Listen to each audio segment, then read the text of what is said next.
I never thought my life would change with just one quiet choice, but it did, and it happened so subtly that even now I sometimes wonder if I really decided it myself or if someone else gently steered me there. My name is Daniel. I'm 26 years old, and until recently, I thought I knew who I was. I thought of myself as an ordinary man with ordinary routines, working long shifts at a local publishing house where the scent of ink and paper clung to my clothes even after I'd gone home, and trying to keep a relationship alive with Emma, the woman I told myself I loved, even when I secretly feared she would never truly know me. To the world, I looked like any other young man trying to make something of himself, but beneath that carefully built shell was something softer, stranger, and more fragile than I dared to admit. I should begin at the point where it started to unravel. Emma was always calm, never raising her voice even when I made mistakes that deserved frustration. She carried herself with a kind of quiet strength that left me both in awe and uneasy. She didn't have to shout to make me listen. She had a way of letting silence hang in the air until I broke it with guilty words. People who knew her from the outside thought she was gentle, almost too forgiving, but I knew the truth. Emma's power came from her patience, from her ability to wait until I revealed myself without her lifting a finger. And in the end, she didn't raise her voice, she raised me into something I never expected. She raised a girl. But I'm rushing ahead. The truth is I was already hiding things when we met. Ever since I was young, there had been a fascination I couldn't shake. My mother's dresses hanging in the closet seemed to whisper at me when no one was home. I never dared to put them on for more than a few moments, never long enough to be caught, but I remembered the way the fabric clung to my skin and how the mirror reflected someone I both recognized and didn't. When I grew older, I buried that side of myself under schoolwork, under sports, under the expectation of becoming a man who never faltered. I succeeded on the surface, but late at night, when I was alone in my apartment, I sometimes found myself scrolling through websites I told myself I shouldn't visit, watching makeup tutorials, and listening to voices that spoke directly to the ache I carried.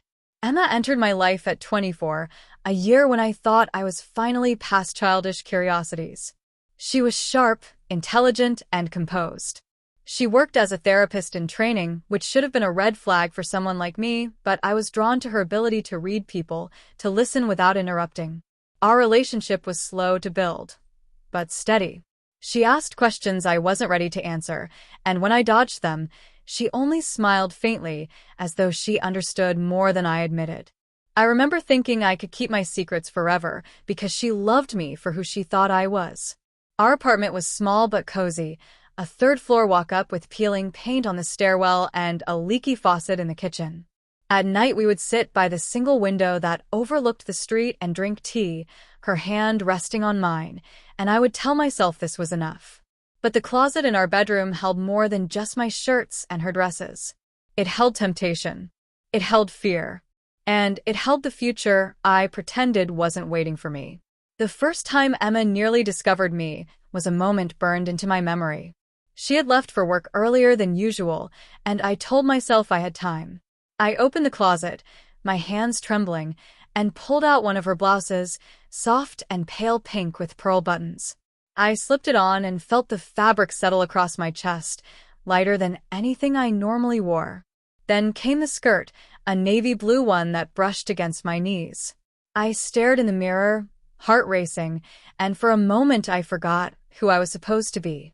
That moment ended with the sound of keys in the lock. Emma had come back for her phone.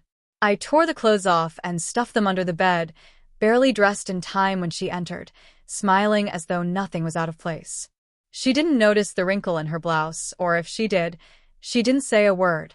It was after that day I realized the danger I lived in. My secret wasn't safe, not really. But the danger carried a thrill, too, one I couldn't easily abandon. Every time Emma left the apartment, I felt the itch to open the closet again, to let Daniel fade away and let someone unnamed, someone softer, appear in his place. The reflection in the mirror scared me as much as it comforted me. Who was I really? Was Daniel the mask, or was the girl in the reflection the truth I kept caged? Emma noticed my restlessness. She never accused me, never raised her voice, but she watched. Her eyes followed me when I fidgeted, when I disappeared into the bedroom too long, when I looked away from certain conversations. She didn't confront me directly. Instead, she asked small questions. Are you happy? Do you ever feel like you're hiding from me? Do you trust me enough to tell me the things that scare you? I always said yes, of course, yes, I'm happy, yes, I trust you, but the words felt brittle in my mouth. She smiled at my answers, kissed my forehead, and never pressed further. But I knew she was waiting. I think that's what terrified me most, that Emma already knew. She didn't need to shout. She didn't need to accuse. She was waiting for me to confess, and I was too afraid to do it. The tension became part of our daily life, subtle but suffocating.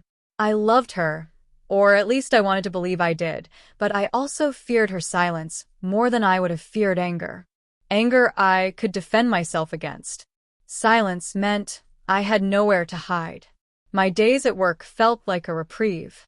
At the publishing house, I was just Daniel, another editor buried in manuscripts and deadlines. But even there, I couldn't fully escape. I noticed the women around me, the way they dressed, the way they carried themselves, and sometimes I caught myself wondering what it would feel like to walk through the office, not as Daniel, but as the reflection I had seen in the mirror. The thought was ridiculous, dangerous even, and yet it clung to me.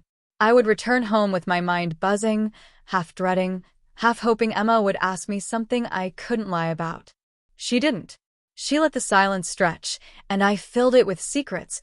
That's where the story begins, with me standing at the edge of something I couldn't name, knowing Emma was watching without saying a word, knowing that the truth was waiting just beyond my control.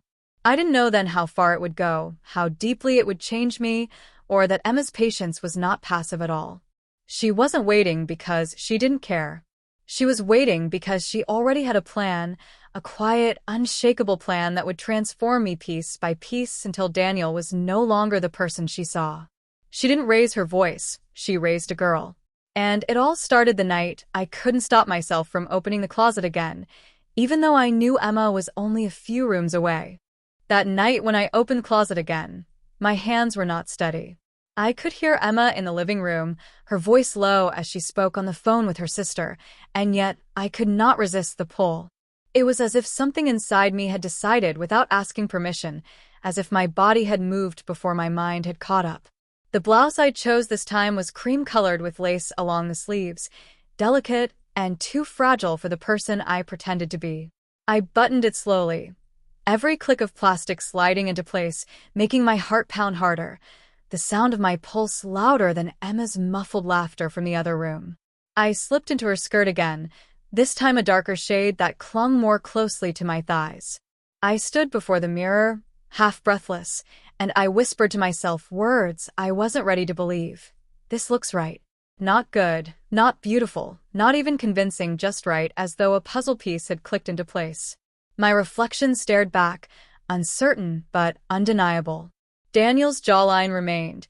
Daniel's short hair betrayed me. But something else lived there too, something that looked back with a quiet plea to be recognized. I didn't hear Emma until she was standing at the bedroom door. The sound of her voice was so calm it nearly undid me. "Daniel," she said softly, not sharp, not startled, just my name in the same tone she might have used if she had found me reading a book or making tea. My stomach dropped, as though the floor had disappeared. I spun around, clumsy, tugging at the blouse, stammering words that made no sense. I expected anger, confusion, laughter, anything but the silence she gave me. She stepped further into the room, her eyes not mocking but searching, her lips pressed together. I tried, but the excuses collapsed before they could form. She tilted her head slightly, the way she always did when she wanted me to keep talking, but she said nothing. And in that silence, I felt more exposed than I ever had in my life. My hands shook as I unbuttoned the blouse, as though removing it would erase what she had already seen, as though denial could still save me. But Emma stepped forward and gently touched my wrist, stopping me. "Don't," she whispered. Just that one word, steady and unhurried, and it froze me in place. I could not look at her. My throat ached with the urge to explain, to apologize, to promise I would never do it again, but none of the words came out. She released my wrist and stepped back, her expression unreadable. "I'll make tea," she said simply, and then she left the room. The sound of her footsteps fading down the hall was worse than any shout. I stood there trembling, the blouse still half-buttoned, my face hot with shame. She knew. She had seen me, and she had chosen silence again. But this time, silence did not feel like mercy. It felt like a decision, one I didn't yet understand. When I joined her in the kitchen minutes later, dressed again in my own clothes, the tea was already steaming on the table. She looked at me with eyes that betrayed nothing. We talked about her day, about her sister's new job, about groceries we needed to buy. Not once did she mention what she had seen. I almost wished she would, that she would demand answers, that she would corner me into admitting the truth. Instead, she let the weight of it hang unspoken, a ghost between us. That night I lay awake beside her, staring at the ceiling, listening to her breathing. I tried to tell myself it was over, that I would never risk it again. But the image in the mirror haunted me. The way she had touched my wrist, the way she had said don't, it echoed in my mind, not as judgment but as something else, something I couldn't name. Days passed. Emma did not bring it up, and I did not confess. Yet her silence changed the atmosphere of our home. Every time I passed the closet, I felt her eyes even when she wasn't there. Every time I lingered in the bedroom, I imagined her waiting to see if I would open the door. It became unbearable, that quiet tension, and yet I could not stop myself. One evening when she announced she would be home late after meeting with a professor, I told myself I had hours alone. The relief was almost intoxicating. I opened the closet without hesitation, pulling out not just a blouse but a full outfit, a soft blue dress that I had seen her wear once at a dinner, simple but elegant, with a belt that cinched the waist. My hands fumbled with the zipper, but when it slid into place, I felt a strange calm settle over me. I looked into the mirror and saw not Daniel wearing Emma's dress, but a figure that whispered of possibility. I found her makeup bag on the dresser. My hands shook as I opened it, as though I were trespassing into sacred territory. I traced eyeliner clumsily across my lids, my reflection messy and uneven, but even that clumsy attempt transformed me. My lashes looked darker, my eyes sharper. Lipstick followed, a shade of red I had never dared to imagine on myself. It smeared slightly, my inexperience obvious, but the thrill coursing through me drowned out the flaws. I was still staring into the mirror when I heard the front door unlock. Panic surged through me. She wasn't supposed to be back yet. She wasn't supposed to see this. I tried to wipe the lipstick off, to erase the eyeliner with the back of my hand, but the red smeared across my skin like a stain that refused to vanish. I grabbed for the zipper of the dress, but my fingers were clumsy, trembling too much to pull it down. The footsteps drew closer. Emma entered the bedroom doorway and stopped. Her eyes traveled over me slowly, from the messy lipstick to the trembling hands clutching at the dress. For a long moment she said nothing, and the silence was so loud it made my chest ache.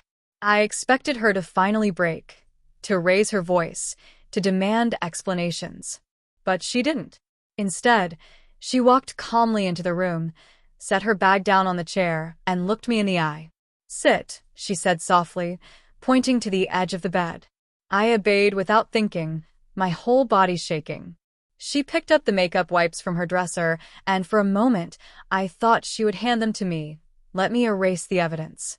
But instead, she knelt in front of me, her hands steady, and began to wipe away the smeared lipstick with gentle strokes. She didn't scold me. She didn't laugh. She simply cleaned the mess, her touch careful, almost tender. When she finished, she met my eyes.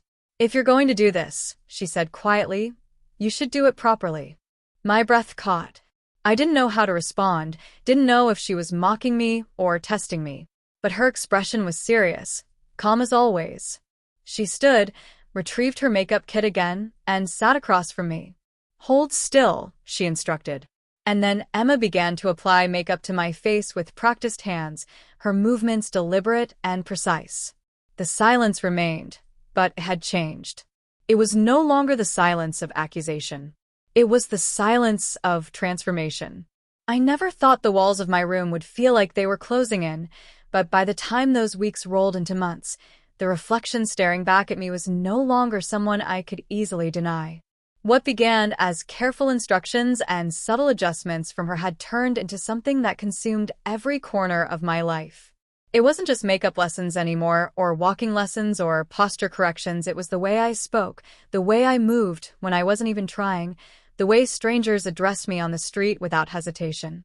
The moment I walked into a grocery store and the cashier said, "Have a nice day, miss," without even blinking, I knew the game had shifted into something irreversible. I thought it would scare me, but strangely, the fear felt less threatening than the quiet acceptance that followed. And it was her silence that made everything heavier.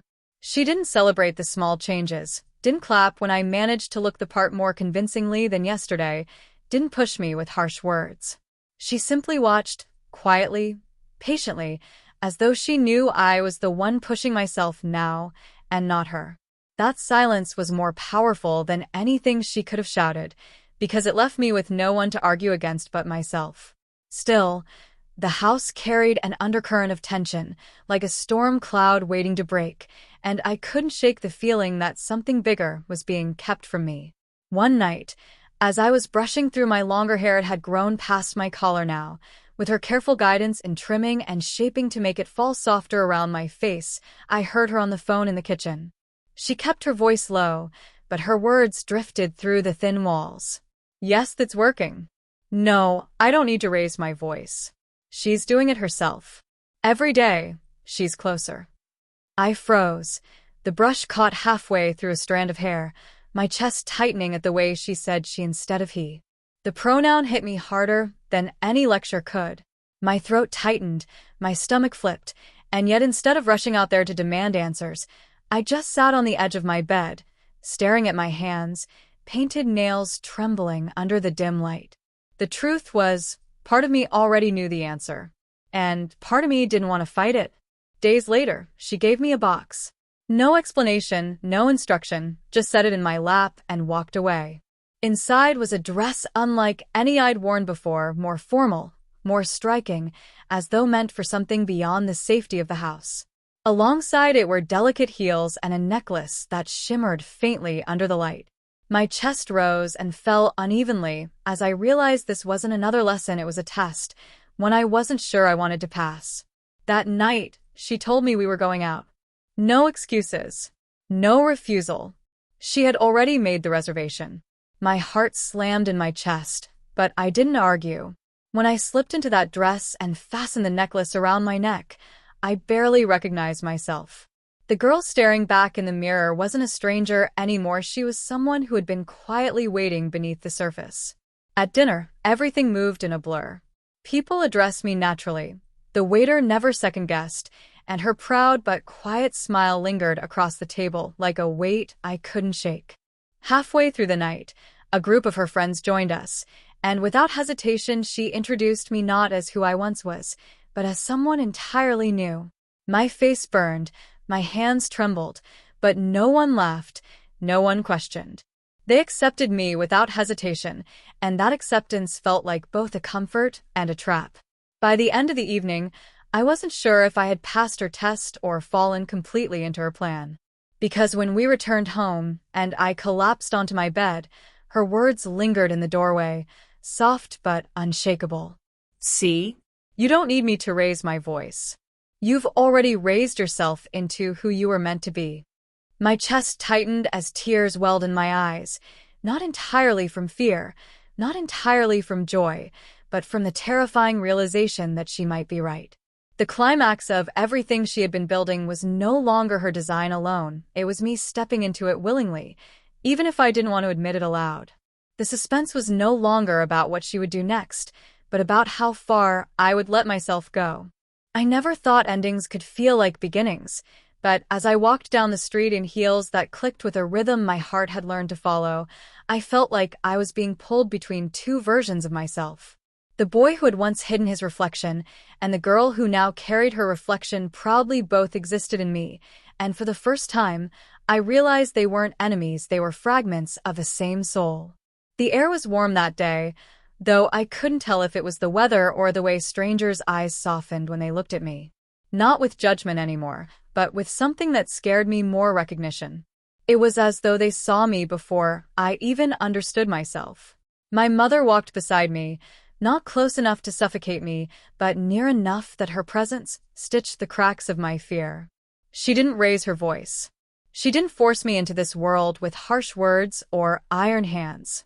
She guided me gently, quietly, like a sculptor who chips away at stone until the shape hidden within can breathe. I thought about the night she caught me in her clothes, trembling as though I had been caught in a crime. And maybe it was a crime back then, in my mind, a theft of identity, a betrayal of everything my father had told me I should be.